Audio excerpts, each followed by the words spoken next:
नमस्कार बंधुगण, आमे शुणुचे विभूति पट्टनायक लिखित उपन्यास बधू निरुपमा। बर्षिब बर्षिब बोली खते होई नबरसी लदी होइथिबा मेघुआ आकाश भली हेमांगिनी मुहटा गुम मारी रहिथिला। सकाळु उठी शाशुंक मुह देखि निरुपमार मनटा भी भारी भारी होई उठिला। दिनटा आज भलरे जीव नाही बोली आशंका हैला। बापघर होइथिले मन खराब जोगु पलंकरे मुह माड़ी से शोई रहितांता। काहेकि शोई रहिचु बोली बो 7 थर पचारे थरे से उत्तर देइथांता, मुंड बिंधुची, मते विरक्त कर नाही। आउ घड़िक परे बो पुणी आसी ता मुंड चिपी दियंता, कहंता मुंड तो धक धक होउनी, कौन हेछि सत कह। बो उपरे विरक्त होई किछि उत्तर दियंता नाही निरुपमा। उल्टी अभियोग करंता, तू मते रखी थोई दबु नाही देखुछि। ता मुहको डब डब करी चाहि देई काउरी मंत्र जानिला भली बुझी पारंता ता मनर कथा। राण पकांता, नियम करंता, जबरदस्त भात थाली पाखरी बसी गेल्हा करी खुआई दियंता बो। किंतु आज से अभिनय करी किछि लाभ नाही। अभिनय कले फल ओल्टा। तेणु निरुपमा निजर नीतिदिनिया कामरे व्यस्त होईगला। हांडी धोई पानी भरला, चुली फुंकी निया धराइला, रोषेई हेब। चंदन घोरी फूल तोली थोई देई आसिला। सासु ठाकुर पूजा करिवे, उषांक पाई जलखिया करबाकू हेब। कुआड़े गाँ बुली जाइछंती जे देखा नाहंती, आसिले पका उठा करिवे। चाकरटा चाहि बसची, पान दी खंड भांगीदेले से बिलको जीव। आरे अंधुली बसाई चाकर माछ आनिथिला, थुआ होईची, बाछि हलदी गोले नदेले सढ़ी जीव। हठात मने पड़िला निरुपमार, गोटे लोक अनेक काम, चारिआड़कू निघा न रखिले सब अचल। अविवाहित जीवनर से फुला फांकिया दिन गुड़ाक हठात कुआड़े अतीत होईगला सते। हांडीरे चाउल पकाउथिला निरुपमा। बाहारे उषार पाटी शोभिला। निरुपमा कहिला, मझी घरे जलखिया थुआ हेछि उषा, कुआड़े गल चाहि चाहि मु व्यस्त हेलेनी, जाओ खाई नियो, मु एठारे रोषेई करुछि। उषा फुलेही कहिला, कुआड़े न जाइथिले तम पाई ए अपूर्व चीजटा कुआड़ू आनिथांती नुआ बो। अपूर्व चीज? विस्मୟରେ उषा आड़कू चाहिला निरुपमा। उषा कहिला, भाईना चिठी देइछंती म नुआ बो। डाकवाला देइगला। गाँ जाक पचारुछि, निरुपमा आचार्य किए? केही कहि पारु नथिले। तम नामटा तो आम गाँरे समस्ते जानि नाहंती। मु थिली बोली चिठीटा मिलला, नहले डाकवाला फेरई नै थांता। कथाटा शेष करी उषा लफापाटाकू हातरे धरी हलाइला। से चिठी देइछंती? लज्जा आउ आनंदरे चकचक करी उठिला निरुपमार आखि डोला दुईटा। ए चिठीकू अनेक दिन होला से मने मने खोजुथिला, किंतु काहारिकू पचारि पारु नथिला। ए अंचलर डाकघर उपरे भी तार अनेक राग ओ संदेह होई जाइछि। चिठीटा निश्चय डाकघरे अटकी जाइछि बोली तार धारणा होइछि। किंतु आजी हठात उषा हातरे लफापाटी देखि लोभरे आखि दुईटा तार उज्जवल होई उठिला। उषा हातरू चिठीटाकू नेई से तरतर करी ब्लाउज भितरे पुरेई देवाकू बसिथिला। उषा ठारू चिठी नाम शुणी हेमांगिनी दुआरकू चली आसिले। बारीरे से घसी पारुथिले, हातरे गोबर लागिछि।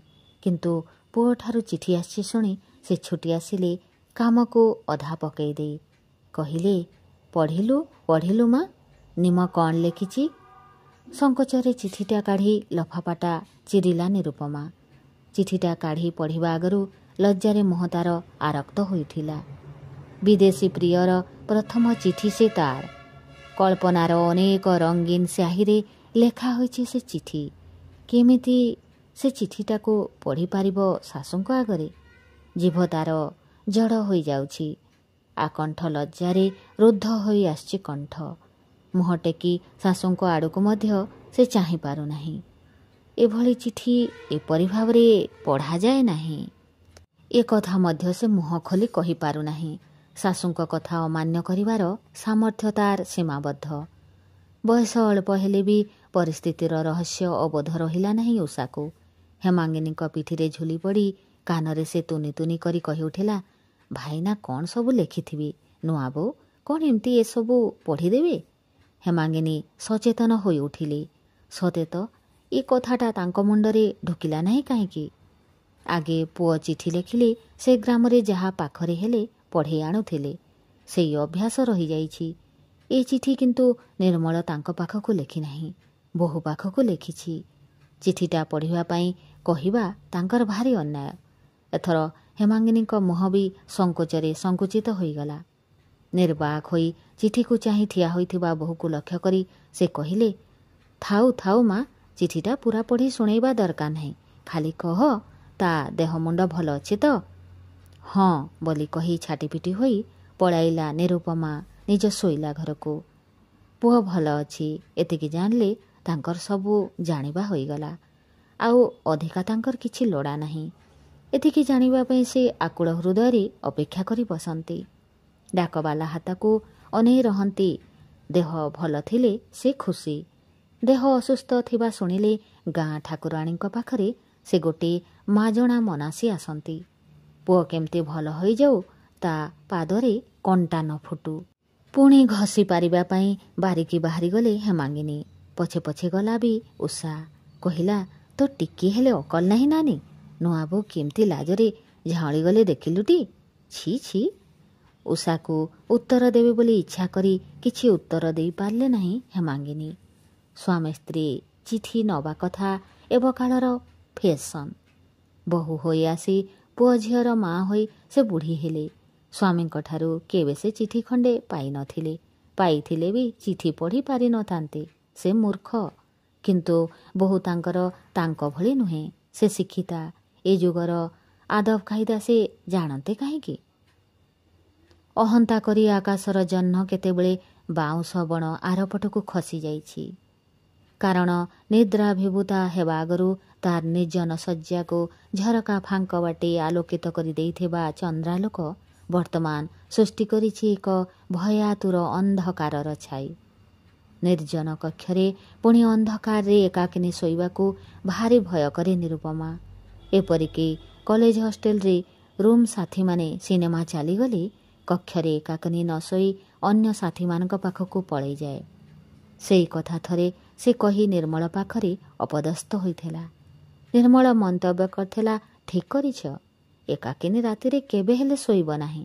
ତମର ଯେଉଁ ରାଜନନ୍ଦିନୀ ରୂପ, ଶ୍ମଶାନର ପ୍ରେତାତ୍ମାଗୁଡ଼ାଙ୍କର ବି ସୌନ୍ଦର୍ଯ୍ୟବୋଧ ଅଛି। ସେମାନେ ଶ୍ମଶାନକୁ ଶୂନ୍ୟ କରି। ନିର୍ମଳକୁ ଆଉ କୁହାଇ ଦେଇନଥିଲା ନିରୁପମା। କୃତ୍ରିମ କ୍ରୋଧରେ ପାଦ କଚାଡ଼ି ନିର୍ମଳ ଛାତିରେ ମୁହଁ ଘଷିଥିଲା। କିନ୍ତୁ ନିର୍ମଳ ଯାହା କହିଥିଲା ସେ କଥା ତାର କାହିଁକି ଭାରି ସତ ବୋଲି ମନେ ହୋଇଥିଲା ସେଦିନ। ଶ୍ମଶାନର ଭୂତମାନଙ୍କୁ ତାର ଭୟ ନୁହେଁ, ଭୟ ତାର ରାସ୍ତା କଡ଼ର ରୋମିଓମାନଙ୍କୁ, କଲେଜ ହତାରେ ମୁହଁରେ ସ୍ନୋ ବୋଳି ବୁଲୁଥିବା ଶୟତାନମାନଙ୍କୁ, ଯେଉଁମାନେ ତା ନାମରେ ଅଯଥାରେ ଗଳ୍ପ କବିତା ଲେଖିଥିଲେ। ତା ପାଖକୁ ନିଜ ତରଫରୁ ବିଚିତ୍ର ବିଚିତ୍ର ଚିଠି ଲେଖୁଥିଲେ, ଫଟୋ ଉଠାଉଥିଲେ, ଅପମାନ ଦେଲା ପରେ ବି ଶୁଭାକାଂକ୍ଷୀ ବୋଲି ପ୍ରାଣପାତ କରିବା ପାଇଁ ପତ୍ର ପଠାଉଥିଲେ। ଏକାକିନୀ ନିର୍ଜନରେ ଶୋଇଲେ ଏଇ ଶୟତାନ ଗୁଡ଼ାକ ତାର ସକଳ ଅନିଚ୍ଛା ସତ୍ତ୍ୱେ ଅଚେତନ ମନକୁ ଅବତରଣ କରି ଆସନ୍ତି। ଅଦ୍ଭୁତ ଅଦ୍ଭୁତ ସ୍ୱପ୍ନକୁ ଦେଖି ନିରୁପମା। ନିଦ ଭାଙ୍ଗିଗଲେ, ସ୍ୱପ୍ନ ତୁଟିଗଲେ ଭୟରେ ସେ ଜଡ଼ସଡ଼ ହୋଇଯାଏ। ଆତଙ୍କରେ ସେ ବିକଳ ହୁଏ। ଥରେ ଥରେ ସେ ଅଶୁଭ ଅନୁଚିତ ସ୍ୱପ୍ନ ଦେଖି ରାତିସାରା ଭୟରେ ଠକ୍ ଠକ୍ ହୋଇ ଥରୁଥାଏ। ସକାଳ ନ ହେବା ପର୍ଯ୍ୟନ୍ତ ଭୟରେ ଆଖି ବୁଜି ଚେଇଁ ଚେଇଁ ଶୋଇଥାଏ। କିନ୍ତୁ ଆଜି ନିରୁପମା ଅନ୍ଧକାରରେ ନିଶବ୍ଦରେ ହସିଲା। ଆଜିକାଲି ଜଣକ ଛଡ଼ା ଆଉ କାହାରି ପାଖରେ ଶୋଇବାକୁ ତାକୁ ଅଡ଼ୁଆ ଅଡ଼ୁଆ ଲାଗୁଛି। ଏଇ କେତେଦିନ ହେଲା ଉଷା ଶୋଉଥିଲା ତା ପାଖରେ। ସକାଳୁ ଉଠି ପରିହାସରେ ତାକୁ ଅସ୍ଥିର କରି ପକାଇଲା। କହିଲା, ରାତିରେ କ'ଣ କିଳିବିଳେଇ ହେଉଥିଲ କି ନୂଆବୋଉ? ମୋ ବେକଟାକୁ ଚାପି ଧରି ଭାଇନାଙ୍କ ନାମ କ'ଣ କହୁଥିଲ? ଆରେ ବାବା, ଯେମିତି ମୋ ବେକଟାକୁ ଦୁଇ ବାହୁରେ ଛନ୍ଦି ଦେଇଥିଲ ନା, ମୋ ନିଶ୍ୱାସ ବନ୍ଦ ହୋଇଯାଇଥିଲା। କି ନିଦ! ଉଷାର କଥା ଶୁଣି ବିଗଳିତ ମହମ ଭଳି ଲଜ୍ଜାରେ ତରଳି ଯାଇଥିଲା ନିରୁପମା। ଅନେକ ଖୁସାମତ କରି ଉଷାକୁ ଅନୁରୋଧ କରିଥିଲା ଏକଥା କାହାକୁ ନ କହିବା ପାଇଁ। ଉଷା ଏକଥା ଆଉ କାହା ଆଗରେ କହିନଥିଲା ସତ, କିନ୍ତୁ ତା ଆର ଦିନଠାରୁ ଆଉ ତା ପାଖରେ ଶୋଇବାକୁ ଆସିନଥିଲା। ଏଣୁ ତେଣୁ କ'ଣ ବାହାନା କରି ଶୋଇଯାଇଥିଲା ଶାଶୁଙ୍କ ପାଖରେ। ଗଭୀର ସ୍ୱସ୍ତିରେ ମଧ୍ୟ ଦୀର୍ଘଶ୍ୱାସ ତ୍ୟାଗ କରିଥିଲା ନିରୁପମା। ଛୁଆଟା ପାଖରେ ନିଜ ମନର ଦୁର୍ବଳତାକୁ ଏପରି ନଗ୍ନ କରିଦେବା ଅପେକ୍ଷା ଏମିତି ଏକୁଟିଆ ଶୋଇ ଭୟଭୀତ ହେବା ଭଲ। କିନ୍ତୁ ଆଜିକାଲି କ'ଣ ଏକାକିନୀ ଶୋଇବାକୁ ଭୟ କରୁଛି ନିରୁପମା? ନିରୁପମା ନିଜ ମନକୁ ପ୍ରଶ୍ନଟା ପଚାରି ନିଜେ ହସି ଉଠିଲା। ନା, ଆଜି ତାର ଆଉ ସେ କୁମାରୀ ଜୀବନର ଭୟ ନାହିଁ। ନିର୍ଜନତା ତାକୁ ଆଉ କିଛି ପରିମାଣରେ ରୋମାଞ୍ଚ ଆଉ ଆନନ୍ଦ ଆଣିଦେଉଛି। ଏହି ଏକାକିନୀ ବଧୂ ଜୀବନର ରୋମାଞ୍ଚରେ ସେ ଆଜି ଉଲ୍ଲସିତା, ନିମଜ୍ଜିତା। ଦିନଯାକର ଖଟଣି ପରେ ଏହି ସ୍ୱପ୍ନ, ଏଇ ଏଣୁ ତେଣୁ କଳ୍ପନା ହିଁ ତାକୁ ଯୋଗାଉଛି ସକାଳୁ ଉଠି କାମ କରିବାର ଜୀବନ ଶକ୍ତି, ପ୍ରେରଣା। ଆଉ ସେ ଭୂତ ଭୟ, ଯେଉଁ ଶୈତାନମାନେ ତା କୁମାରୀ ମନର ଧର୍ମଶାଳାରେ ଅବାଞ୍ଛିତ ଆଗନ୍ତୁକ ଭଳି ପ୍ରବେଶ କରି ଉପଦ୍ରବ କରୁଥିଲେ, ବଧୂ ହୃଦୟର ପବିତ୍ର ମନ୍ଦିରରେ ଆଜି ସେମାନଙ୍କର ପ୍ରବେଶ ନିଷିଦ୍ଧ। ତା ଅଚେତନ ମନ ମନ୍ଦିରରେ ଆଜି ଯିଏ ସ୍ୱପ୍ନର ଦୋଳିରେ ଝୁଲି ଝୁଲି ଆସୁଛନ୍ତି, ସେ ହେଉଛନ୍ତି ତା ଜୀବନ ଦୋଷର ନିର୍ମଳ।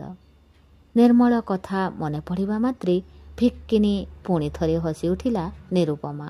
ଏଇ ଅଳ୍ପ ସମୟ ଆଗରୁ ନିର୍ମଳ ଆସିଥିଲା ତା ନିମିଳିତ ନିଦ୍ରିତ ଆଖିରେ ସ୍ୱପ୍ନର ସ୍ୱପ୍ନିଳ ପରିବେଶ ଭିତରେ। ମୁହଁ ଶୁଖାଇ କହୁଥିଲା, ଖାଇବା ପିଇବାକୁ ଭାରି ଅସୁବିଧା। ହୋଟେଲରେ ଖାଇ ଅଯତ୍ନରେ ବଢ଼ି ଦେହ କ'ଣ ହେଲାଣି ଦେଖୁଛ? ତମେ ପରା ମୋ ଦେହ ଟିକେ କ'ଣ ହେଲେ କାନ୍ଦି କାନ୍ଦି ଅସ୍ଥିର ହେଉଥିଲ। ବାହାଘର ପରେ ତମ ମନରୁ କ'ଣ ସେ ସମବେଦନାର ନଈ ଶୁଖି ବାଲିଚର ହୋଇଗଲା? ନିର୍ମଳର ସେ ଶୁଖିଲା ମୁହଁକୁ ଚାହିଁ ସେ ବିଚଳିତ ହୋଇନଥିଲା। ଉତ୍ତର ଦେଇଥିଲା, ଯେଉଁଦିନ ତମ ଦେହ ଟିକେ ଖରାପ ହେଲେ କାନ୍ଦି କାନ୍ଦି ମୁଁ ଅସ୍ଥିର ହେଉଥିଲି, ସେଦିନ ମୁଁ ଥିଲି ତମର ପ୍ରେମିକା। ମୋ ସମଗ୍ର ସତ୍ତାକୁ ତମେ ହିଁ କେବଳ ଗ୍ରାସ କରି ଯାଇଥିଲ। ତମେ ଓ ମୁଁ, ଆମ ଦୁଇ ଜଣଙ୍କୁ ଛାଡ଼ିଦେଲେ ଆମର ଆଉ କେହି ନଥିଲେ। ମୁଁ କିନ୍ତୁ ଆଜି ପ୍ରେମିକା ନୁହେଁ, ବଧୂ, ଗୃହିଣୀ। ଘର ଯାକର ବୋଝ ମୋ ମୁଣ୍ଡ ଉପରେ ଲଦା ହୋଇଛି। ମୋର କେବଳ ସ୍ୱାମୀ ନୁହନ୍ତି, ଏ ଗୃହରେ ଅଛନ୍ତି ମୋର ଶାଶୁ, ନଣନ୍ଦ, ଚାକର, ଗାଈ, ଗୋରୁ। ଏ ସମସ୍ତେ ମୋତେ ଚାହିଁ ବସିଛନ୍ତି। ତମକୁ ଅବହେଳା କଲେ ଆଜି ଚଳିବ, କିନ୍ତୁ ଏମାନଙ୍କୁ? ସ୍ୱପ୍ନର ସେ ଦୃଶ୍ୟପଟ ହଠାତ୍ ଆବର୍ତ୍ତିତ ହେଲା ନିରୁପମାର ଆଖିରେ। ତା ଆଖିରେ କେବଳ ଭାସି ଉଠିଲା ନିର୍ମଳର ଅଭିମାନ ଭରା ମୁହଁ। ସ୍ୱପ୍ନ ଆଉ ମନେ ନାହିଁ, ମନେ ପଡ଼ୁନାହିଁ। ନିଦ ଅସମୟରେ ଭାଙ୍ଗିଗଲା। କିନ୍ତୁ ଚିଠି? ତକିଆ ତଳୁ ଚିଠିକୁ ଅନ୍ଧାରରେ କାଢ଼ି ଆଣି ଛାତିରେ ସେ ଚାପି ଧରିଲା। ସ୍କୁଲରେ ପଢ଼ୁଥିବା ବେଳେ ଉପନ୍ୟାସ ବହି ପଢ଼ି ପ୍ରଥମ ପ୍ରେମ କରୁଥିବା ପ୍ରେମିକା ଭଳି ଶାଗୁଆ ଫରଗେଟ୍ ମି ନଟ୍ ପତ୍ର ଲେଖା କାଗଜରେ ଚିଠି ଲେଖିଛି ନିର୍ମଳ। ଚିଠିରେ ବୋଧହୁଏ ସେଣ୍ଟ ପକାଇଛି। ମୃଦୁ ମଧୁର ଏକ ସୁରଭିରେ ଉତ୍ତେଜିତ ହୋଇ ଉଠୁଛି ଘ୍ରାଣେନ୍ଦ୍ରିୟ। ଛି ଛି, ଟିକେ ହେଲେ ଲଜ୍ଜାବୋଧ ନାହିଁ। ନିର୍ମଳ ପାଇଁ ମନେ ମନେ ଲଜ୍ଜିତା ହେଲା ନିରୁପମା। ଚିଠିର କଥାବସ୍ତୁକୁ ମନେ ପକାଇବି ଅନେକ ସମୟ ମନେ ମନେ ହସିଲା। ଛୋଟ ପିଲାଙ୍କ ଭଳି ଅନୁଯୋଗ କରି ନିର୍ମଳ ଲେଖିଛି, ସେ ତା ପାଖକୁ ନ ଗଲେ ଚଳିବା ପାଇଁ ଭାରି ଅସୁବିଧା ହେଉଛି। ଦେହ ଏଥିମଧ୍ୟରେ ଅନେକ ଥର ଖରାପ ହେଲାଣି। ହୋଟେଲରେ ବେଳେବେଳେ ଖାଉଛି, ଅନ୍ୟବେଳେ ହାତରେ ରୋଷେଇ। ଫଳରେ କାମ କରିବାର ପ୍ରବୃତ୍ତି ଲୋପ ପାଇଗଲାଣି। ଏଥରକ ଆସି ସେ ତାକୁ ନିଜ ପାଖକୁ ନେଇଯିବ। ସେ କଥା ସେ ବୋଉକୁ କହି ରଖିବା ଭଲ। ବୋଉକୁ ଗ୍ରାମ ଛାଡ଼ି ସେ ସହରକୁ ଯିବା କଥା କହିବ। ଗାଁ ଲୋକେ ଦାନ୍ତ ଚିପି ଚିପି ହସିବେ, କହିବେ, ବଣ ଚଢ଼େଇକୁ ଯେତେ ଦୁଧ ଭାତ ଦେଇ ସୁନା ପଞ୍ଜୁରୀରେ ରଖିଲେ ସେ ରହିବ କିନି ମୋ ବୋଉ? କଟକି ଛଟକି ପାଠୋଇ ବୋହୂ ଏ ଗାଁରେ ରହନ୍ତା ବୋଲି ମନରେ ତମେ ପରତେ କରୁଛ? ଗାଁ ଲୋକଙ୍କର ଏ କଥାକୁ ଅବଶ୍ୟ ନିରୁପମାର ଭୟ ନାହିଁ। ଭୟ ତାର ଶାଶୁଙ୍କ ପାଇଁ। ସେ ଯୁଗର ଲୋକ। ସେ କାଳର ଧାରଣା, ବିଶ୍ୱାସ ତାଙ୍କ ମନରେ ବୁଢ଼ୀ ଆଣି ବସା ଭଳି ଛନ୍ଦି ହୋଇ ରହିଛି। ସେ ହୁଏତ ଭୁଲ ବୁଝିବେ। ଖାଲି ଭୁଲ ବୁଝିବା ନ ବୁଝିବା ନୁହେଁ। ନିରୁପମା ପୁଣି ଭାବିଲା, ବୁଢ଼ୀ ଦିନେ ସେବା ବି ଟିକେ ପାଇବେ ନାହିଁ। ଅଧର୍ମ ହେବ, ଅମଙ୍ଗଳ ହେବ ପରିବାରର। ନା ନା, ସେ ଯିବ ନାହିଁ। କିନ୍ତୁ ସତରେ ଯଦି ସେ ହଇରାଣ ହେଉଥାନ୍ତି ବିଦେଶରେ? ମିଛ, ଏକାବେଳେକେ ମିଛ। ପାଖରେ ପିଅନ ଥିବ। ରୋଷେଇରେ ଅସୁବିଧା କ'ଣ? ହାତରେ ସେ ରୋଷେଇ କରୁଛନ୍ତି। ପୂଜାରୀ ରଖିବାକୁ କ'ଣ ଟଙ୍କା ନାହିଁ? ହୋଟେଲରେ ଖାଇ ଦେହ ଖରାପ ହେଉଛି। ହୋଟେଲ ଖିଆ ତ ଆଜି ନୁହେଁ, କଲେଜ ଜୀବନରେ ଅଧେ ଦିନ ହୋଟେଲରେ କଟିଛି। ଏସବୁ ଫିସାଦି ଛଳନା। ତାକୁ ନିଜ ପାଖକୁ ଟାଣିବାର ଫିକର। ନିରୁପମା ମନେ ମନେ କଳ୍ପନା କଲା। ଖାଇବାର ଅସୁବିଧା ପାଇଁ ନୁହେଁ, ଆଉ କିଛି ଅଧିକା ପାଇବାର ଲୋଭରେ ହୁଏତ ସେ ଛଟପଟ ହେଉଛନ୍ତି। ଆଉ ଟିକେ ଅଧିକ ସ୍ନେହ, ଅଧିକ ସାନ୍ନିଧ୍ୟ, ସେଥିପାଇଁ କ'ଣ ତା ନିଜ ମନ ଛଟପଟ ହେଉନାହିଁ? ନିଜ ପ୍ରାଣର ସେ ବ୍ୟାକୁଳ ବକ୍ତବ୍ୟ ଶୁଣିବା ପାଇଁ କାନ ଡେରିଲା ନିରୁପମା। ହୃଦୟର କେଉଁ ନିଭୃତ ତନ୍ତ୍ରୀରେ, ମନର କେଉଁ ସୁଦୂର ଶୂନ୍ୟ ସ୍ଥାନରେ ବନ୍ଧୁ ବିଚ୍ଛେଦର ଦୁଃଖ ରହି ରହି ପିପାସା ଚକୋରୀ ଭଳି ବାହୁନୁଛି। ଚାହୁଁଛି ଟିକେ ନିବିଡ଼ ସ୍ପର୍ଶରେ ସୂର୍ଯ୍ୟାଲୋକ। କିନ୍ତୁ ମନ ଚକୋରୀର ତୃଷ୍ଣା ନିବାରଣ ପାଇଁ କ'ଣ ରାତ୍ରିର ଅନ୍ଧକାରରେ ସୂର୍ଯ୍ୟ ଉଇଁବ? ନିରୁପମା କର ଲେଉଟାଇ ଶୋଇଲା। ଜହ୍ନ ଆକାଶରେ ସମ୍ପୂର୍ଣ୍ଣ ବୁଡ଼ି ଯାଇଛି। ଚନ୍ଦ୍ରିକା ନାହିଁ, ଚନ୍ଦ୍ର ବି ନାହିଁ। ଚତୁର୍ଦିଗ ଘେରି ରହିଛି କେବଳ ନିସ୍ତବ୍ଧ ଅନ୍ଧକାର। ପାଖରେ ପଡ଼ିଥିବା ମାଣ୍ଡିଟାକୁ ବୁକୁରେ ଚାପି ଧରି ନିରୁପମା ଶୋଇବାର ଉଦ୍ୟମ କଲା। ମନେ ମନେ ଭଗବାନଙ୍କୁ ପ୍ରାର୍ଥନା କଲା, ହେ ଈଶ୍ୱର, ତାଙ୍କ ଦେହ ଭଲ ଥାଉ। ଏ ଚିଠିର କଥା ସତ ନ ହେଉ। ମୁଁ ନାରୀ, ଅବଳା, ମୁଁ କ'ଣ କରିପାରିବି? ତମେ ହିଁ ଭରସା। ଶାଶୁଙ୍କ ରାଧା ମାଧବଙ୍କ ଯୁଗଳ ମୂର୍ତ୍ତିର ଛବି ତା ଆଖିରେ ଭାସି ଉଠିଲା। ନିର୍ମଳ ଚିଠିକି ବାରମ୍ବାର ପଢ଼ୁଥିଲା। କିପରି ନୂଆ ଭାଷା, ନୂଆ ମନର ରଙ୍ଗ ନେଇ ସତେ ଯେପରି ଏ ଚିଠି ଖଣ୍ଡିକ ଲେଖା ହୋଇଛି। ଏ ଚିଠି ନିରୁପମା ଲେଖିଛି, ଏକଥା ବିଶ୍ୱାସ କରିବାକୁ କିଛି ସମୟ ଲାଗିଗଲା ତାକୁ। ନିରୁପମାର ଅଜସ୍ର ଚିଠି ତା ଟ୍ରଙ୍କରେ ଏବେ ସୁଦ୍ଧା ଗଚ୍ଛିତ ଅଛି। ଏଇ ଚିଠି ଲେଖା ସହ ତାର ଦୀର୍ଘଦିନର ପରିଚୟ। ଆଜି ଚିଠିଟା ସେଥିପାଇଁ ତାକୁ ଏତେ ନୂଆ ନୂଆ କେମିତି ଜଣାପଡ଼ୁଛି। ମନେ ହେଉଛି ଖୁବ୍ ଯେପରି ବଦଳି ଯାଇଛି ନିରୁପମା ଏଥି ମଧ୍ୟରେ। ଲେଖିଛି, ଏଇ ସାମାନ୍ୟ କଥାରେ ଭାଙ୍ଗି ପଡ଼ୁଛ? ଛି, ସୁନାଟା ପରା। ପିଲାଙ୍କ ଭଳି ଟିକିଏ କଥାରେ ଅଧୈର୍ଯ୍ୟ ହେଲେ ଚଳିବ? ଘରେ ବୋଉ, ବୁଢ଼ୀ ଲୋକ, ତାଙ୍କୁ ଏକା ଛାଡ଼ି ଯିବି କେମିତି? ଲୋକେ ଯାହା କହିବେ ତ କହିବେ, ମନ ବୁଝିବ ତ? ଦେହ ଭଲ ରହୁନି କାହିଁକି? ମନେ ରଖ, ତମ ଦେହ ଏଣିକି ତମର ନୁହେଁ। ଦେହ ଉପରେ ଅତ୍ୟାଚାର କରିବା ଅଧିକାର ତମର ନାହିଁ। ମୋ ରାଣ, ନୀତି ଅଣ୍ଡା, ଦୁଧ ଖାଇବ। ହୋଟେଲର ଖାଦ୍ୟ ମଧ୍ୟରେ ଥିବା ଖାଦ୍ୟସାର ଉପରେ ନିର୍ଭର କରିବା ଭଲ ନୁହେଁ। ମନେ ରହିଲା? ମନେ ରହୁଛି। ଚିଠିଟା ବନ୍ଦ କରିଦେଇ ଭାବିଲା ନିର୍ମଳ। ବିବାହ ପରେ ବି ତା ଖାଇବା ପିଇବା, ଦେହର ଯତ୍ନ ନେବା କଥା ତାକୁ ହିଁ ମନେ ରଖିବାକୁ ହେବ। ଅବିବାହିତ ସମୟର ସେ ଅଭ୍ୟାସ କ'ଣ ସାରା ଜୀବନ ତାକୁ ବଞ୍ଚେଇ ରଖିବାକୁ ପଡ଼ିବ? ନିଜକୁ ଭୁଲିବାର ଅଧିକାର କ'ଣ ତା ଜୀବନରେ କେବେ ଆସିବ ନାହିଁ? ନିରୁପମା ଉପରେ ରାଗ ହେଉଥିଲା ନିର୍ମଳର। ତାର ଦୃଷ୍ଟିର ପରିଧି ମଧ୍ୟରେ ନିରୁପମାର ରେଖାଚିତ୍ର ବଦଳି ଯାଉଥିଲା। ଏଇ ନିରୁପମା, ତା ଦେହ ଟିକେ ଖରାପ ହେବା କଥା ଶୁଣିଲେ ହଷ୍ଟେଲରେ ରାତି ରାତି କାନ୍ଦି କାନ୍ଦି କଟାଇ ଦେଉଥିଲା। ସେ ଖିଆପିଆର ଯତ୍ନ ନେଉନାହିଁ ବୋଲି ଜାଣିଲେ ନିଜେ ରାତି ରାତି ଉପାସ ରହୁଥିଲା। ଅଥଚ ଆଜି କ'ଣ ବଦଳିଗଲା ନିରୁପମା? ଝିଅମାନେ କ'ଣ ବିବାହ ପରେ ବଦଳି ଯାଆନ୍ତି? ହାତରୁ ଚିଠିଟା ଖସି ପଡ଼ିଲା ନିର୍ମଳର। ଏକ ରୁଦ୍ଧ ଆବେଗରେ କଣ୍ଠନଳୀ ତାର ଶୁଷ୍କ ହୋଇ ଆସୁଥିଲା। ମୁକ ଭଳି ଚେୟାର ଦେହରେ ଆହୁରି ଶୂନ୍ୟକୁ ଚାହିଁ ରହିଥିଲା ସେ। ଜଳଖିଆ ଖାଇବେ ନାହିଁ? ବେଳ ହୋଇଗଲାଣି ଯେ। ବନ୍ଧୁପତ୍ନୀ ଶ୍ୟାମଳୀ ହଠାତ୍ ଦ୍ୱାର ମୁହଁରୁ ପ୍ରଶ୍ନ କରି ଉଠିଲେ। ଅଫିସରୁ ଫେରି ନିର୍ମଳ ଜଳଖିଆ ଖାଇ ନାହାନ୍ତି। ଜଳଖିଆ ପ୍ଲେଟ୍ ସେହିପରି ଅକ୍ଷୁଣ୍ଣ ଭାବରେ ଟେବୁଲ ଉପରେ ଥୁଆ ହୋଇଛି। ଏହା ଲକ୍ଷ୍ୟ କରି ଆଶ୍ଚର୍ଯ୍ୟ ହୋଇଗଲେ ଶ୍ୟାମଳୀ ଦେବୀ। ଜଳଖିଆ? ମୁଁ ଆଜି ଜଳଖିଆ ଖାଇବି ନାହିଁ। ନିର୍ମଳ ଅପ୍ରସ୍ତୁତ ହୋଇଗଲା ଭଳି ଉତ୍ତର ଦେଲା। ଜଳଖିଆ ଖାଇବେ ନାହିଁ? ମାନେ ଅଫିସରୁ ଫେରି କେହି ଖାଲି ପେଟରେ ରହେ ନା କ'ଣ? ଶ୍ୟାମଳୀ ଦେବୀ କଥା କହି କହି କକ୍ଷ ମଧ୍ୟରେ ପ୍ରବେଶ କଲେ। ଲକ୍ଷ୍ୟ କଲେ ନିର୍ମଳ ହାତରେ ଧରିଛନ୍ତି ଗୋଟେ ଶୂନ୍ୟ ଲଫାଫା। ଚିଠିଟା ତଳେ ପଡ଼ିଛି। ଗ୍ରାମରୁ କିଛି ଦୁଃସମ୍ବାଦ ଆସିଛି ନିଶ୍ଚୟ। ଶଙ୍କିତା ହୋଇ ଉଠିଲେ ଶ୍ୟାମଳୀ ଦେବୀ। ଗାଁରୁ ଖବର ଆସିଛି? ନା, ଏଇ ନିରୁ ଗୋଟେ ଚିଠି ଦେଇଛି। ଲେଖିଥିଲେ ବାରିପଦା ଆସିବାକୁ, ଆସିପାରିବେ ନାହିଁ, ସେଇ କଥା ଲେଖିଛି। ଶ୍ୟାମଳୀ ଦେବୀଙ୍କ ପ୍ରଶ୍ନର ଉତ୍ତରଟା ଦେଇ ନିର୍ମଳ ସଚେତନ ହୋଇଥିଲା। ତା ନିଜ ପାରିବାରିକ ଜୀବନର ଗୋପନ ତଥ୍ୟ ଇତି ପରିମାଣରେ ଅନ୍ୟ ଜଣେ ଅନାତ୍ମୀୟା ମହିଳାଙ୍କ ଆଗରେ ପ୍ରକାଶ କରିଦେବା ଯେ ଅନୁଚିତ, ସେ କଥା ତାହାର ସ୍ମରଣ ହେଲା। ନିର୍ମଳକୁ କିନ୍ତୁ ଆଉ କିଛି କହିବାକୁ ନ ଦେଇ ଶ୍ୟାମଳୀ ଦେବୀ ବିସ୍ମୟରେ ଭ୍ରୁକୁଟି କୁଞ୍ଚିତ କରି କହିଲେ, ଆପଣ ଲେଖିଥିଲେ? ସେ ମନା କଲେ। ସ୍ୱାମୀଙ୍କ ସେବା କରିବା ପାଇଁ ସ୍ତ୍ରୀ କ'ଣ ଏମିତି ମନା କରିପାରେ? କିଏ ଜାଣିଲ ମା, ମୁଁ ତ ଗାଉଁଲି ଝିଅ। କଥାଟାରେ ପୂର୍ଣ୍ଣଚ୍ଛେଦ ନ ଟାଣି ଚାଲିଗଲେ ଶ୍ୟାମଳୀ। ଆର ଘରେ ଝିଅ ବେବି କାନ୍ଦୁଛି।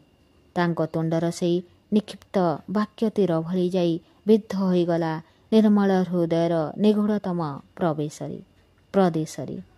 ସ୍ୱାମୀଙ୍କ ସେବା ପାଇଁ ସ୍ତ୍ରୀ କ'ଣ ଏମିତି ମନା କରିପାରେ? ନା, ସେ କଥା ପାରନ୍ତି ନାହିଁ ଶ୍ୟାମଳୀ ଦେବୀ। କାରଣ ସେ ଗାଉଁଲି ଝିଅ, କଲେଜରେ ପାଠ ପଢ଼ି ନାହାନ୍ତି, ନାଗରିକା ନୁହନ୍ତି, କେବଳ ନାରୀ। ନିରୁପମା ଆସିପାରୁନାହିଁ କାରଣ ବୋଉର ଦେହ ଖରାପ। ମିଛ, ସେ ବିବାହ କରିବା ଆଗରୁ ବୋଉ ଦେହ ଖରାପ ହେଉଥିଲା। ସେ ପୁଣି ଚଳୁଥିଲା ତ, ଆଜି ବୋଉ ନହେଲେ ଚଳୁନାହିଁ। ତା ଛଡ଼ା ସେ ବୋଉକୁ ମଧ୍ୟ ପାଖକୁ ଆଣିବାକୁ ରାଜି। ସେ କଥା ତ ନିରୁପମା ଲେଖିପାରିଥାନ୍ତା। ଅସ୍ୱସ୍ତିରେ ଛଟପଟ ହେଲା ନିର୍ମଳ। ଏ ଅସ୍ୱସ୍ତି, ଏ ଅସନ୍ତୋଷ ଆଜି ତାର ନୂଆ ନୁହେଁ। ଯେଉଁଦିନ ସେ ଅନିରୁଦ୍ଧ ଘରେ ପାଦ ଦେଲା, ସେଇଦିନ ପୁରୁଷ ଜୀବନରେ ପତ୍ନୀର ସର୍ବବ୍ୟାପୀ ଆବଶ୍ୟକତା ସେ ଅନୁଭବ କଲା।